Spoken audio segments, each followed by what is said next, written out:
Welcome to my parents' vegetable garden. Let's see what pests and diseases are present at the moment. So this one, you can see that a tomato has weird whitish shoots, distorted leaves, greening flowers, and eventually they will become purple and they become like a mop. And this disease is called Candidatus phytoplasma solani, or Stolbur phytoplasma. We also had a lot of Nazara viridula on the tomatoes, but first I would like to show you the egg casings of the Nazara viridula. It's a Mediterranean stink bug which likes fruits very much. So there you can see a larva of the stink bug. There's another one, and each larval stage has a different coloring. You may also see these greenish stuff flying up. These are Empoasca, a type of leafhopper, very small one. They are spreading the phytoplasma in the plants. And look, there's another larva of Nazara. It also eats Solanum melongena,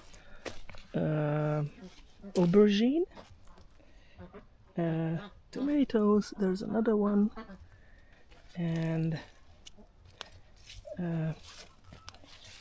peppers. And these peppers, we have calcium deficiency, which presents itself as a tip rot. There are also viruses in this pepper. And the other pest I want to show you is these little black ones. And these are called Philotreta. And they're jumping beetles. And they only eat brassica, so cabbage and cabbage relatives.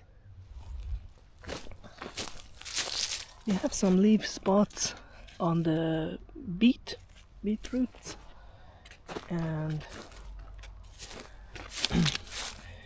this carrot went into flower, so it doesn't going to have anything, no roots.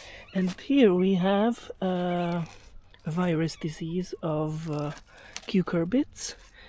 It's called zucchini yellow's mosaic virus, and you can see that it's infected this plant. And my mother already collected the fruits, which became a little bit distorted. And this virus can go with seed, and 1 in 20,000 seeds can infect a whole hectare of cabbage, zucchini. We have some celery here, and celery is also known to be susceptible to Stolbur phytoplasma, so we will see when it starts to turn purple. Okay, that would be all for today. Thank you for your attention. See you next time. Bye bye.